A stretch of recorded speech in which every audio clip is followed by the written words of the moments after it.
I mean, listen, at the end of the day, a girl can look gorgeous but not be serving puss. What's up, everybody? My name's Josh. And my name's Nick. And we're here to give you a reality check. You know you need one. Mhm. Let's get into it. Let's do it.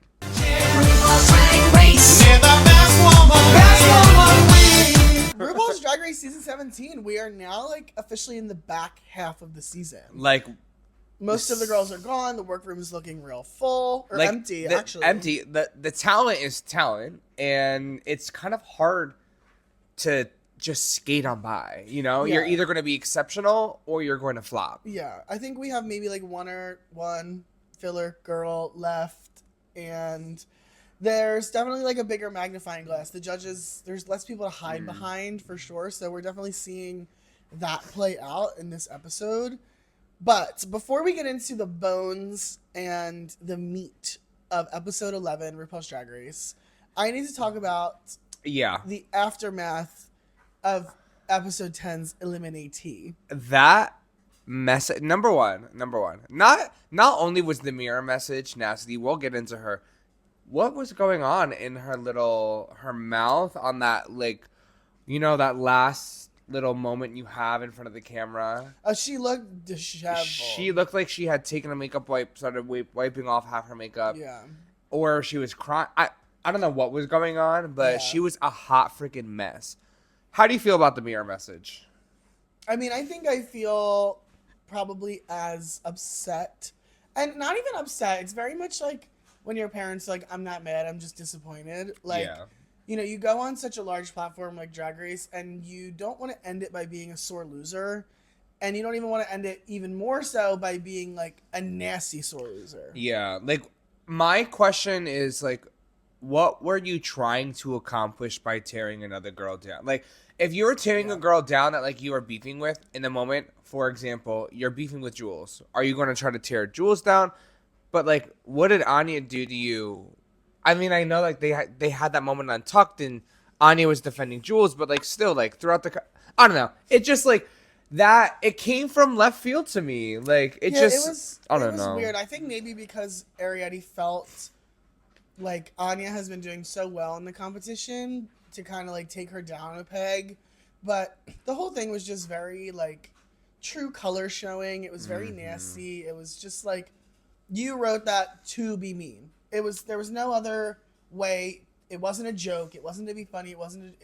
You wanted to cut somebody else down with your last words that you had. And you know what? It says more about Ariete, I think, in a competition setting. Because look, Ariete, I don't know them. I don't know Ariete. I've never met them. I can't speak to them as a person in their real life. But as a competitor, as a reality TV star, contestant, it just showed their true colors. And, competition, boiler room, pressure settings are not for everybody. Yeah. So I think it just kind of showed that, unfortunately, I think the competition got the best of her. I agree. We most likely will not be seeing... Oh, we're going to see... Look, I think we'll get them on an All-Stars together.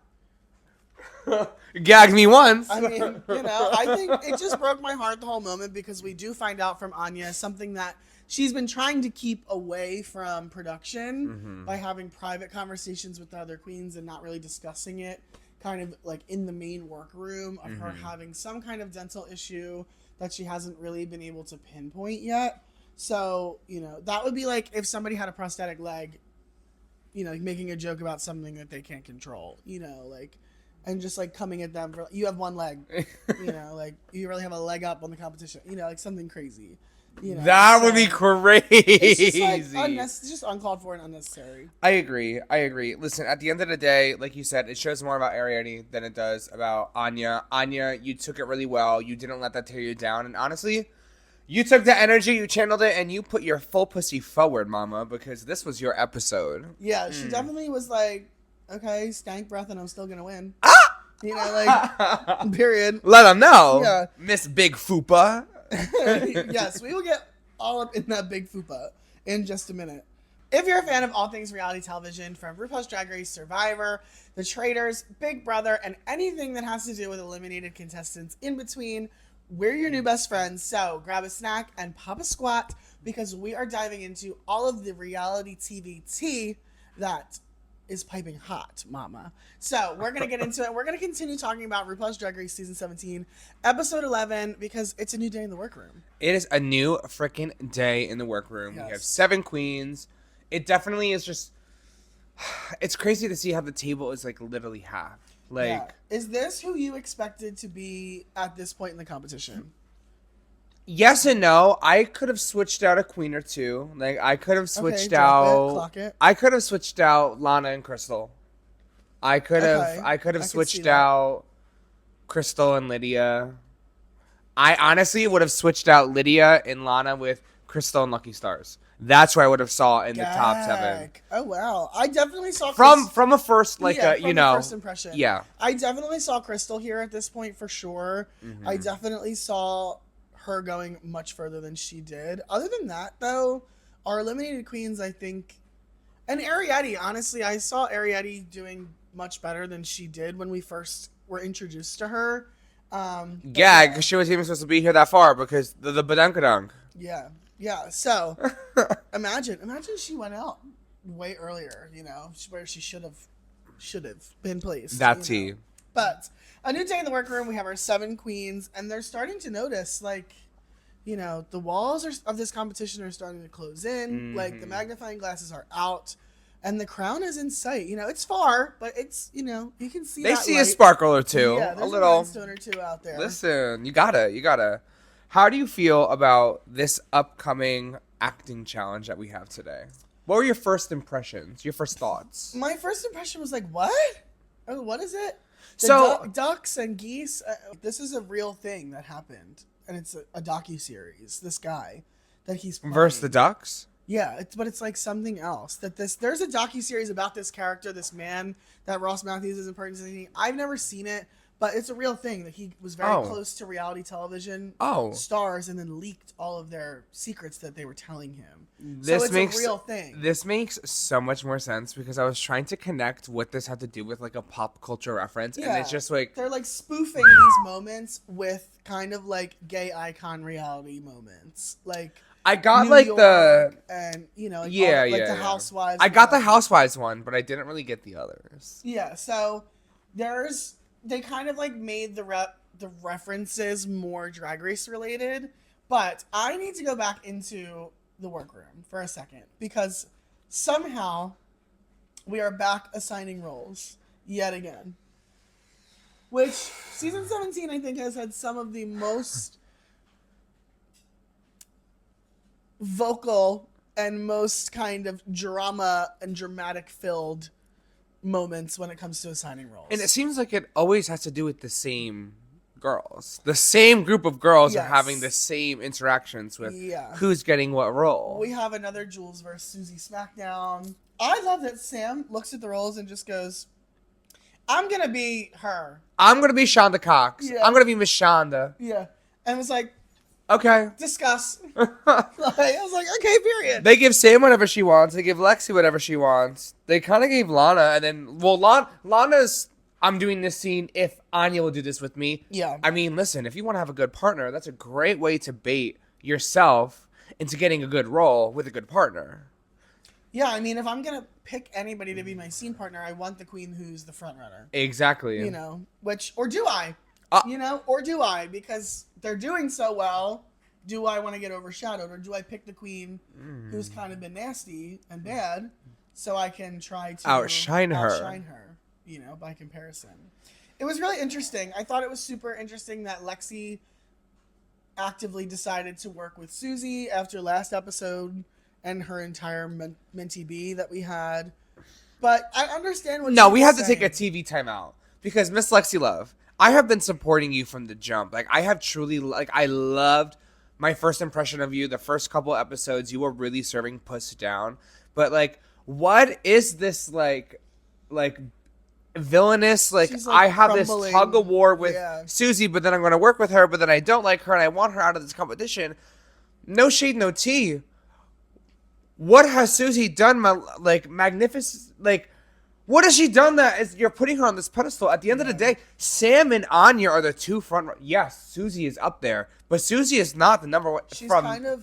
She's plateaued a little Plateaued bit. a Yeah. little bit, Like, yeah. why I do you think- still have this vendetta against her? I think for Lexi, Susie is the kind of like embodiment of all of the skills that aren't really in Lexi's wheelhouse.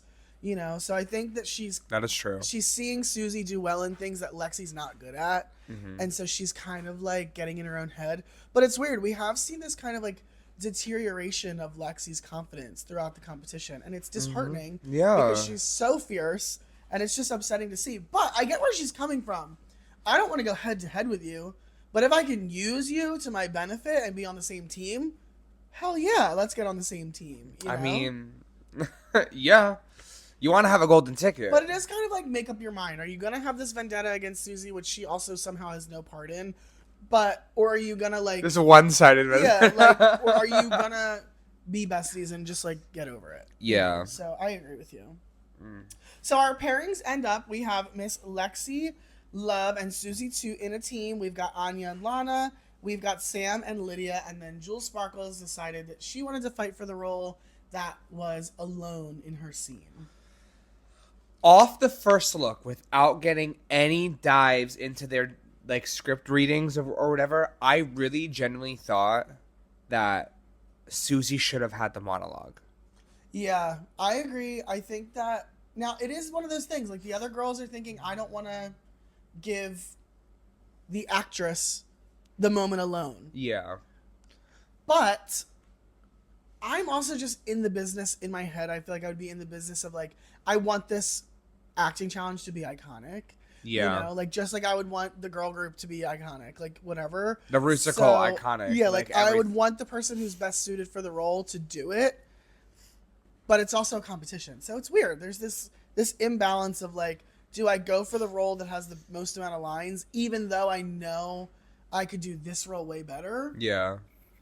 I just think that I don't feel as though Miss Susie Marie 2 was given a fair opportunity, because last time that they had a challenge where they were picking roles, she gave up the role for Jules. Yeah. She was like, you know what? Fine. You want the role, take the role. Yeah, and then the next time it happens, why didn't Susie get her role? Like, if we're being fair, that's how it should have been. Yeah, there definitely is a lack of like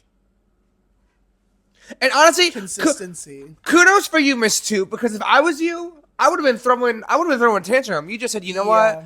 Whatever. These bitches want to play. They want to play like that. I'm gonna slay it. And confidence is. You know what, Miss 2? Because at the end of the day, for Susie, I think it's not which one do I think I can do. It's I know I could do all of these roles. Which one do I think I'm gonna win with? Yeah. Is kind of where she's at, because this is her bread and butter. Yeah. You know, she said that about a lot of things in this season, but this is kind of where we see Susie Toot be Susie Toot for sure. And so I think for her, it's a matter of, you know, preference rather than necessity. Mm-hmm. Whereas for Jules, I feel like she felt it was more necessity that she got this role because she understood the reference and she didn't really understand the rest of them. I agree. I mean, did Jules understand the reference, though? I think she understood it too well. She was too stuck. It's kind of like what we see in Snatch Games sometimes. Like, somebody goes in loving and knowing every single thing about Britney Spears that they can't get out of their own way to do a Snatch Game version of Britney and not an impersonation of Britney. You know what I mean? So I think it ended up hurting her that she was so invested in the original moment with New York. To wrap that up, we dive into our rehearsals, our filming, our pairs of twos, and then there's Miss Jules on her standing lonesome. there. All individual. And then you got Susie from the side. Yo, Jules, you doing good over there or what, girl? Like, that was so, I love that. I thought that was so fucking I fierce. love the workroom moments. I think, would you, if you have all your roles in front of you and everything's a team except one thing, I think for me, there's no way I'm not going to be on a team. Like, I'm being on a team. You have nobody to bounce off ideas with. You have nobody to kind of like pull energy from. Like, I think being alone in an acting challenge is such a big job. It is. And then the whole rehearsal process is so lonely. You're at a table by yourself. You can't be like girl, do you think that this character choice is, or what wig should I wear? Like, like obviously you have your sisters there, but their role in the spot in the competition doesn't depend on if you do good. Exactly. So that's why I would have given it to Susie. Let her be alone. If you think she's such a threat, give her the hardest part. I still think Susie would have ate it down. I don't know. I think that there was a little too much grit in that role for Susie. Jules just did, but I feel like if we're comparing the two, I don't think that Jules understands the dimension of acting the way that Susie does. Yeah. Like, I think Susie would have brought another dimension. Like, Broadway. yeah, like she just would have done something so different. And I feel like Jules, her portrayal of this character was very one note. Like, she kind of had the same. It was very Jules. Yeah, very Jules. Very Jules. Yeah. So I agree. I agree. We head onto set to film with Cheyenne Jackson and Ross Mathews for our stage show. And I love Cheyenne Jackson. I think he's so gorgeous. handsome. Gorgeous. Yeah, Also, Ross, you're looking handsome. No, like Ross is giving body tea. Body, very like skin tight. Like, yeah. First up, we have Lana and Anya. And I think based on what they were filming, I was excited to see what was going to come of it. We saw Lana. She got a few notes. But she had body on for the first time ever this season. Yeah, she had some body on. I love to see it. Honestly, I kind of was here for body Lana. Like, get like pads, like a butt that actually fits her body the way that it should. You would be serving body down. Yeah, I love it. I think that the key to these acting challenges really is just active listening. Like, you hear Ross and you hear Cheyenne Jackson, two people who are very seasoned in the industry. Ross Mathews is going to be critiquing you. So anything that they say, they say jump, I say how high in these moments. You have to. But everybody else comes and they film, and it was fine. We didn't have anybody really fall flat on their face. But we did have somebody falling asleep. Miss Jules. Dozing off, waiting for her turn. I mean, like, I don't know what it's like filming because I'm on the couch and she's there, but, like, I'm assuming that this is happening late or early in the morning. I'm assuming that, they haven't had much rest. They kind of either went right from learning this to putting on full beat, full face, full everything, full geesh, getting out there. And, like, you're the last one to go and you're by yourself. It's not like... You can't be like, come on, let's go. Yeah, exactly. Like, who are you? This poor girl was yawning. I know. I felt bad for her. It's tough. We've seen this throughout the seasons. Kind of the girls who close the show or the girls who perform last. Like, this clock of like, oh, I gotta wait for everybody to go. Like, it does affect them. And I think that it did affect Jules in this moment because she already fought so hard for this role. And then she had to go last. And then she had to wait. So all she could do is sit there with her thoughts and her lines, I would have been worrying that I'm going to forget my lines. Yeah. That's me. Yeah. That's me. Yeah, I'm one of those people like, okay, I got it, get it, good, I got to go. Like, I got to do it. I mean, in the episode, like, we do some film. We don't see the actual thing. We go right into the runway, and then we watch it, so. Yeah, we get the pre-runway drag delusion. Yeah. Everybody's like, oh, I feel great, sister. The drag delusion is being pumped through the vents, for sure. Yeah. And... it's just crazy to me to see that, like, not the lack of self-awareness, because there really were no boogers once we got to see the final product. Yeah. I mean, the only booger, which isn't even a full booger, it's like one of those, like, you got some extra stuff stuck in there from, blowing your nose. Miss Lydia was given one note, and that was to just, like emphasize the one line. Yeah. If you're only getting one critique while you're doing it, it's just like, I think it's because, like, we also come from theater backgrounds. So, like, those critiques, some people just genuinely don't know how to, like, switch on a dime. Yeah. To plan something and plan something and plan something. It's the way it's going to be because that's how I planned it for some people. So, I did like to see that we got a little bit of a resolution between Sam and Lydia's relationship, which was super sweet. It warmed my heart. It really did warm my heart. And I love this moment because Sam and Lydia are a perfect example of, hey, I might love you. You are so fun. You're so nice. We get along really well. but I don't like your drag. That's fine. Yeah. Your style of drag is not for me. As adults, we can agree to disagree and we can still love each other. Yeah. You know, it's the same way that a lot of these things in life, like, people kind of need to take a page out of this book of being like, I recognize that you have a different opinion.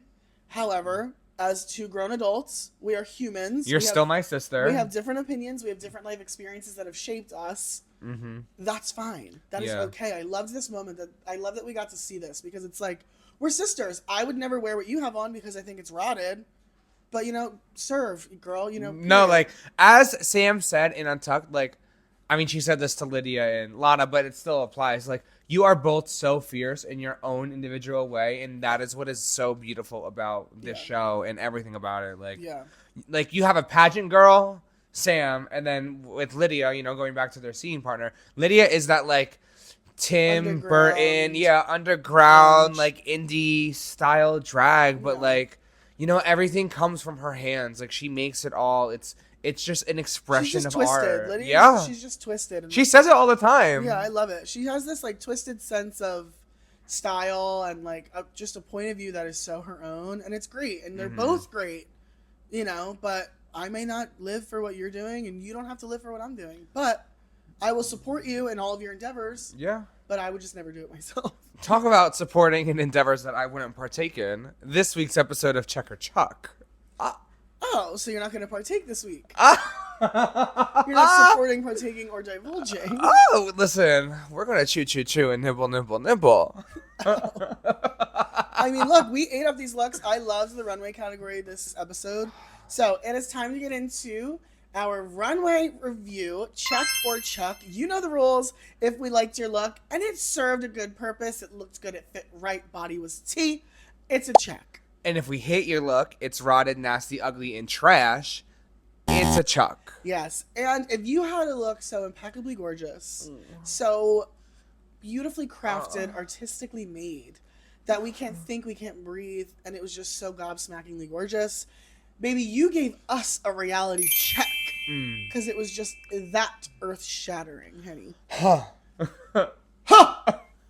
That's how I feel when if you come out and you turn the corner and I go, oh, that's a reality check for me. That part. Yes. That part. So the runway category this episode is the black and white ball. I love black and white. I love black and white because it's such a classic color combo. It's neutral, but it can also be a pattern. Zebra, polka dots.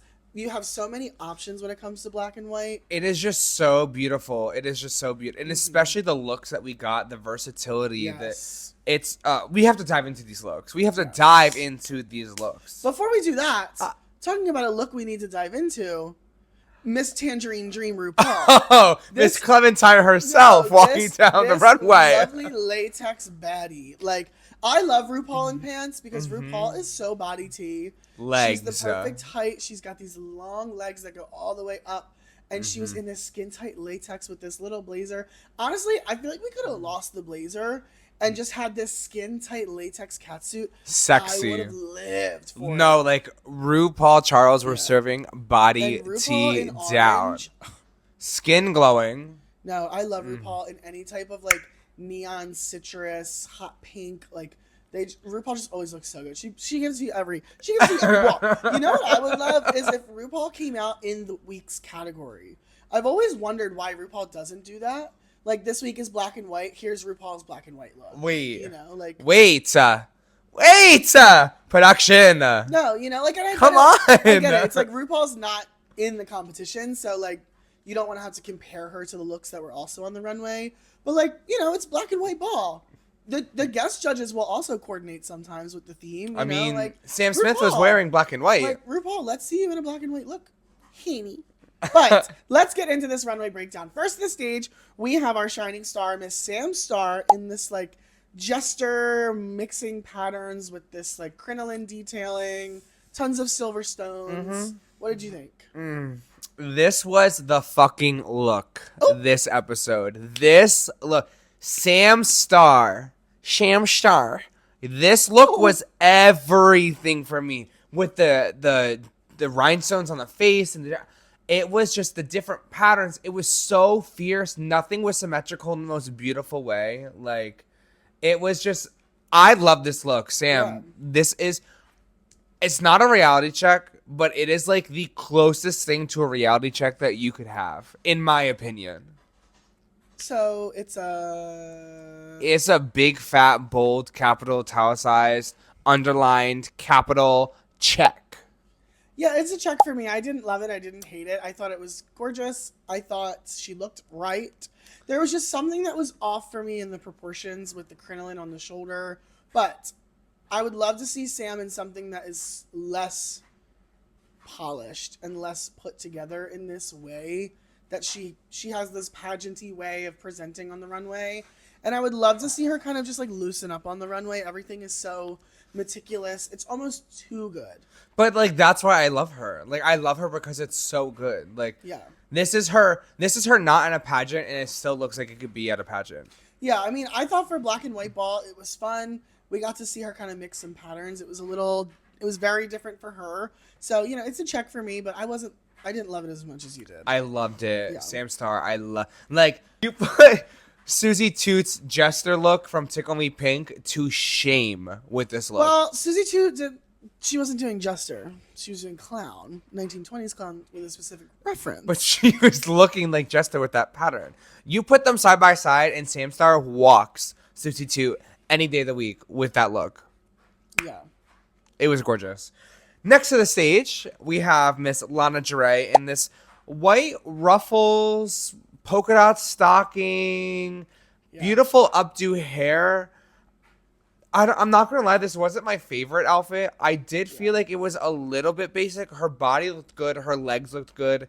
But it just, I don't know, it didn't scream black and white the way that I thought it was. I feel like it was white and then black. Like, I felt like it wasn't intertwined. I liked it. I don't know. I really actually liked this look on Lana. It was very, like, coquette, fashionista. Like, I was obsessed with the black pearl details. I liked the fact that, like, usually when we get black and white, there is usually more black than white. Yeah. So I like that as you know, opposed to your opinion on it. I actually liked that it was more white with the accent of black. Because white usually goes bridal, but this didn't do that. It still felt very fashion forward. Mm-hmm. My only thing is that I wish that the mini dress was like an inch longer. Just because when she started to walk, we saw the black panty rise up a little bit, yeah. That was my only critique about the whole look. But I liked it. The sleeves were big. The hair was big. She's giving us drag. This was very draggy to me in a very kind of like fashion girl way. Listen, I don't want to say that she looked good. Yeah. And just in comparison to every other girl on stage, it wasn't my favorite runway. It wasn't my least. Listen, it was not my least favorite because I do have a least favorite. Ooh. But it just wasn't. It was very middle of the pack for runway. It wasn't like crazy, but it wasn't bad. I agree. It's a check for me. It is also a check for me. Yeah. Next to the stage, we have the Black Swan of the night, Miss Anya Nerve. In this floor-length gown with this, like, wrapped fascinator of a swan. Mm-hmm. I wasn't living, I'll be honest with you. I think that the concept was there. I think that the body was there. But the gray kind of, like... ruffly, like smoky tulle ruffle, whatever. There was something for me that the way that it was placed was a little unflattering. I thought that the swan detail was cool. I wish that it was feathers. That the whole thing was kind of like feathers. That would have been so hot. It could have been really, really cool. And hers, in the opposite side of the coin of Lana's, was kind of all black. There was not a lot of white in that gown. I literally wrote down, where's the white? Listen, exactly what you said. The concept was great. The execution wasn't there. I feel like she needed to add a little bit of white detail. Maybe if the swan was, like, had an underbelly of white. I don't know. There was no white. A white swan that was wrapped with, like, cascading white feathers. That could have been really cute. Or even cascading white feathers that, like, ombre into black, so the black gown. Like, there were so many things you could. I didn't love that it was fully black. I didn't love that. I just didn't love the look. I just didn't love the look. Didn't love it. It's. I don't know. Is it a check or a chalk? Unfortunately, there's not a lot of girls, so I'm gonna have to give her a chalk. Yeah. It's not a hard chuck, but Yeah, I like think it's still gonna a chuck. It's gonna be a chuck for me as well this week. I'm sorry, Anya. Next to the stage, we have Lydia walking out in this multi-patterned, different Yeah, this, like, zebra fur and like white and black triangle sequin. Something. I hated this, but I loved it. At the exact I said she looked like an alien. I don't know. Yeah, it was very like otherworldly almost. And like she had mittens that looked like tentacles in a way. It almost looked like if an alien was trying to be like the rich CEO old lady. Like that's whose body they took over, but they didn't quite get it right, you know? Because she had this very like Miranda Priestley, Devil Wears Prada hair. Oh, the hair, the mug and the hair she down. Was very like mugged out and very like, you know, I own 51% of this company from the neck up. Yeah. But from the neck down, it was very like meat more, you know, like it was. I can't explain it other than that. Like, meat more. Yeah, it was very like beep boop. You know, like, so I enjoyed it though. There was something about it that it was like wrong in all the right ways. Yes. And I hate it. Was beautifully ugly. Yeah, and after she cut it and had at that first level of fur, she should have had it the whole time. Like, wait, I kind of loved it as a mini dress. It was kind of giving as like a cocktail length, but it's a check for me. It's a very, you know. It's a check, but you know, it's a subtle soft check. It's a meep morp, you know. Like, it's a meep for me. Meep or morp. That's our new segment. I am screaming. Talking about screaming, this look did not have me do so. Next to the stage, Miss Susie Marie 2 in this. You know, I actually don't even know what she had on because I wrote down. I don't know what this is, but I hate it. I have nothing else written. I don't even remember what she was wearing. In this alternating black and white fringe she came out like a black and white fringe sphinx. She tried to be like from the Cats and the Great Gatsby at the same time. I don't know. I hated this look. I like how consistent and symmetrical the fringe was. Getting fringe to lay like that isn't very easy. I liked the black and white alternating fringe. I almost wish that it was just the front and back was all that fringe, and it was just like Sweetheart with straps, and she came out with like a 1920s like her Betty Boop Bop. And she was like, oh, you know, like. I don't think it needed... No, she said meow. Yeah, like, I don't think it needed this, like, Sphinx Cleopatra reference for me. For, like, the past 3 weeks, Susie has come out with, like, white foundation on. Yes. And I don't... Love it. No. Yeah, like... I'm going to be honest, this was one of my least favorite looks of Susie 2. I thought you were going to say of all of Drag Race. No. That would be crazy. Honestly, of this season, maybe one. What bothered me is definitely not in the safe zone. What bothered me is that the front was all this beautiful fringe, and then she turned around and it was just black. The way she was moving, like the front, it was giving. It was giving. I hated her makeup. I hated the Sphinx. I hated the black underneath, and. Yeah, if the only thing I was giving, like, she didn't have a waist. It's an outfit that needs to constantly be moving. Yes. But for me, it's moving along to a chuck. Yeah, it's definitely a chuck. Yeah. Definitely. Miss Susie Marie too. Yeah. You haven't had a lot of checks recently. Well, no, last episode was literally like all checks. For real. With Susie too?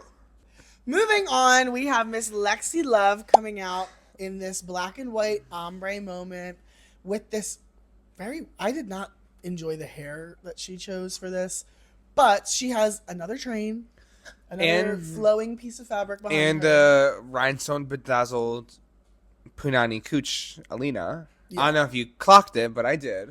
Yeah. I mean, it's fine. I think it's black and white. I said it was gorgeous, but it was basic. I think that without the veil, without this like big cascading ombre veil, it's just a mini dress.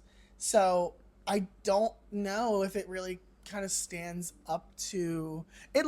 It looked like a less extravagant version of Lana's mini dress with no sleeves and no nothing. So I think as I'm sitting here talking about it, I came into this, I wrote check on my paper, but I think I was just so kind of like in awe of like how well that fabric was floating that it may have kind of Slipped past skewered you. my judgment. Yeah. I mean, listen, at the end of the day, a girl can look gorgeous but not be serving puss.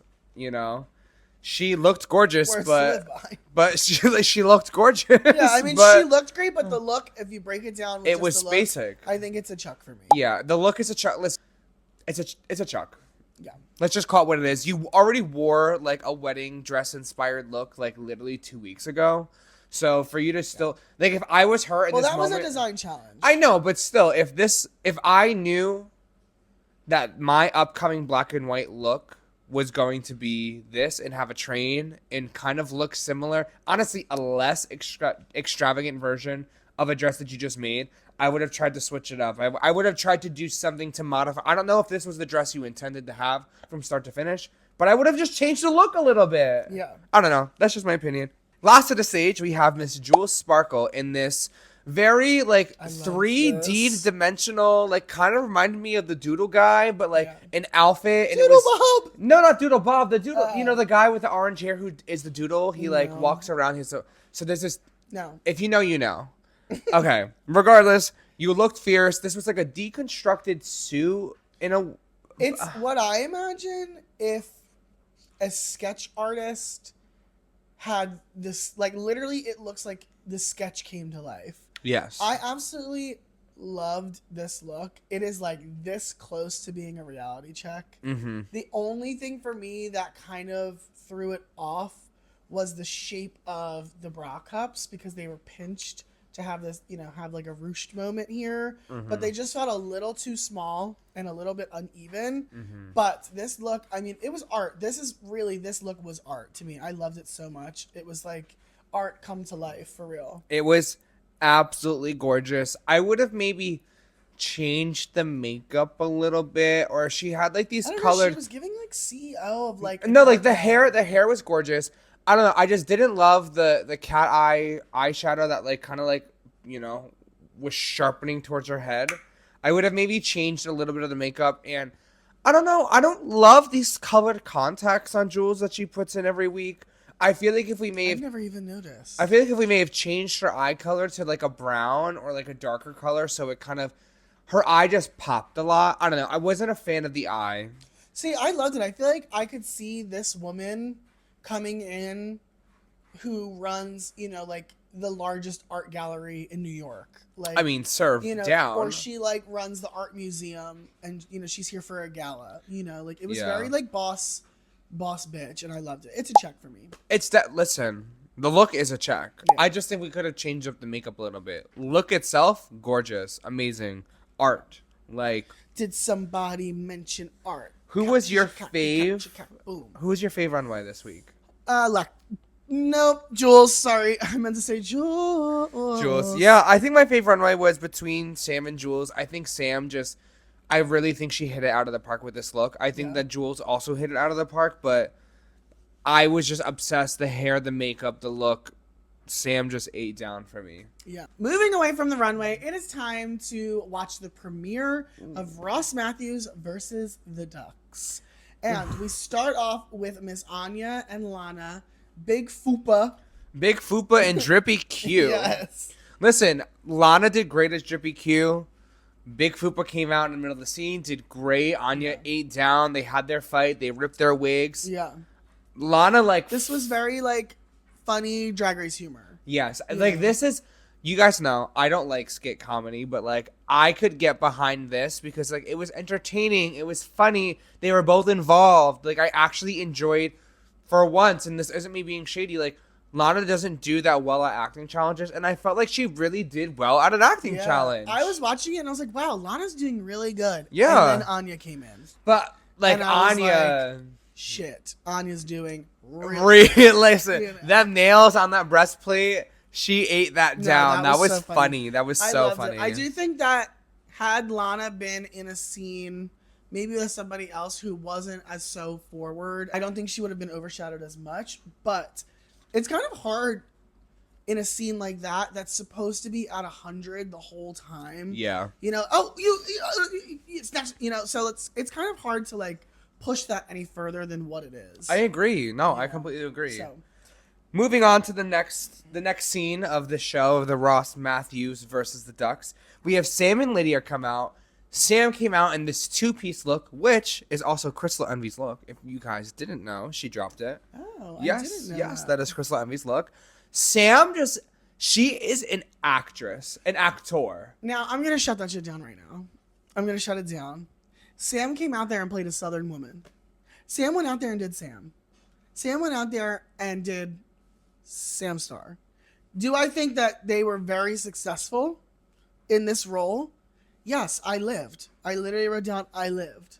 However, the Southern girl did the Southern sweetheart. Where's the challenge? I just feel like Sam, like, it was good. You know, she was on it, and then she had moments where she had to completely change her emotion from super happy to like sad. Like, you know, like she actually acted. Like, did she play a character that is similar to her stereotyped drag right now? Yeah. But she executed it well. She executed it well. Definitely. I think she did too. And honestly, I do not think that Lydia did as bad as they were making it out to seem with the critique of the prostate wants what it wants. Yeah. Sure, it could have been bigger. It's Drag Race. It can always be bigger. Yeah. That's what she said. And it's a prostate. It could always be bigger. You know, honey, never enough. But I don't think that it was as bad. I think that they balanced each other. They were kind of like, you know, light and dark in this scene. Sam's character was very like uppity and uptight, and Lydia was kind of more cool, calm, and collected. I think that's how it was written. Agreed. So I think it was kind of unfair of them to be like, you needed to be more dramatic. That wasn't how the character was written. I agree. You know? I agree. But moving forward, we have Miss Felicity and Liza, a.k.a. Susie and Lexi Love. Listen, Susie came out there and did another variation of her Snatch Game character of Ellen Green. You think so? This was good, though. No, I don't think she did a bad job. Yeah. But she did a variation of a character. She did that voice. She did the voice in it's Susie's acting voice. She did it in the roast. She did it in Snatch Game. She did it in this acting challenge of that. Oh, wow, RuPaul is so old that, you know, like, it's that very like, you know, like, I'm Susie Toots. So I'm Felicity, whatever the last name Vanderpump? was, you know, so Slanderpump, Felicity Slanderpump. She gets into this like, well, I don't know what you're talking about, you know, like, yeah, no, that's so not true. That. She's never getting into that. No. Talking about getting in, Lexi got into the scene. And I was living for the ASMR fight. Yes. That was hysterical. hysterical. Like, as a viewer, I was going to fall into Lexi Love's nostrils. Yeah. She was serving face. We're going to give you a rendition of our own ASMR fight. Here we go. Take it away. What are you doing? I want to fucking kill you right now. You fucking piece of shit. I know you slept with my husband. I hate you. My husband is so sexy. I don't want to sleep with him. I know you have money in offshore bank accounts. That you're a fucking bitch and you came here for a fucking bitch. You look like a 4-leaf clover. You fucking bitch. Hate you, you 4-fingered fucking bitch. Fuck you. You're fucking loser. You have fucking your mashed potato chips.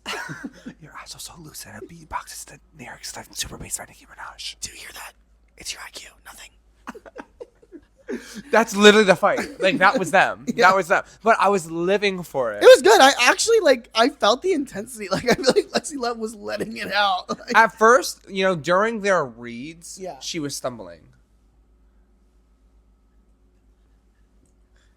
During their reads, she was stumbling. But once we saw the actual production, I was like, oh. I was like, wait. That's my whole thing that really bothers me about the editing of Drag Race. Because it's not a one-take live challenge. Yeah. So I think accounting for how many takes it took is kind of unfair. You're there to do it until you get it right. Yeah. That's what TV is. We'll do it until it's right, you know? So, like, sure, she flubbed the lines in the beginning, but, like, I think what's more important is that she got there, you know? So, I don't know. I've always kind of, like, felt that was weird. Like, well, you know, you did good, but it took you a while to get there. okay, I still got there. Yeah. The train was delayed, but we still pulled into the station. Yeah. You know, like, I hit traffic, but I still got to work.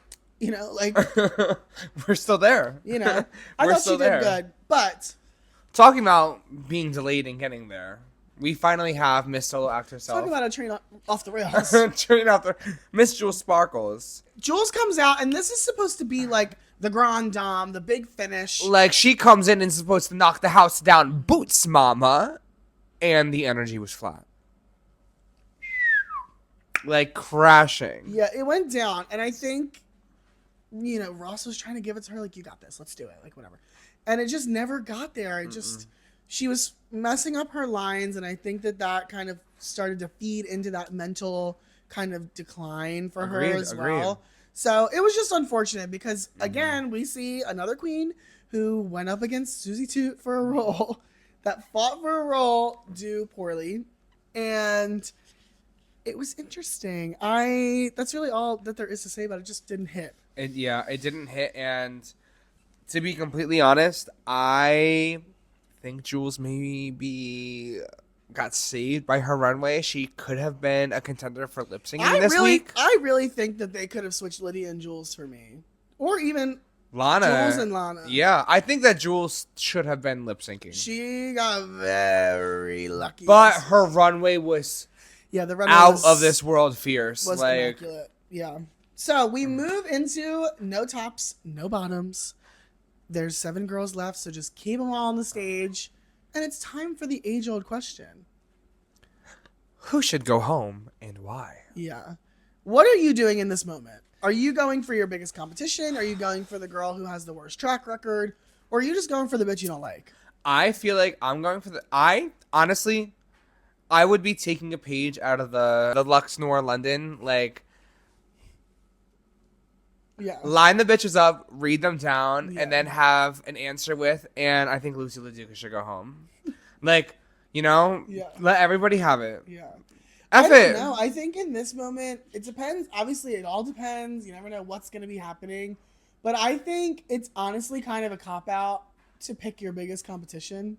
Because we know that they're doing well. They're not going to go home. You know, like, pick the bitch that you think should go next. Like, should go. That's the question. Who do you think should go home tonight and why? So who should go home tonight and why? Think, you know, it's not who do you want to go home tonight and why. What? Who do you think should go home and why? If I was there in their shoes in this moment, I would either pick Lana or Lydia. Yeah. They have the worst track records. Lana's the only one without a win.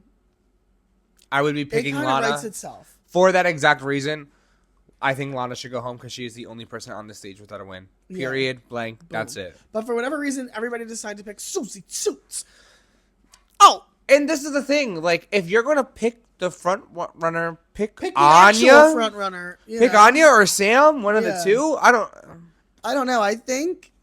I don't know why the other queens are kind of overlooking Anya as a front runner. They're kind of like, I don't know. Like, for whatever reason, it doesn't feel as serious to them that Anya is probably going to win the season.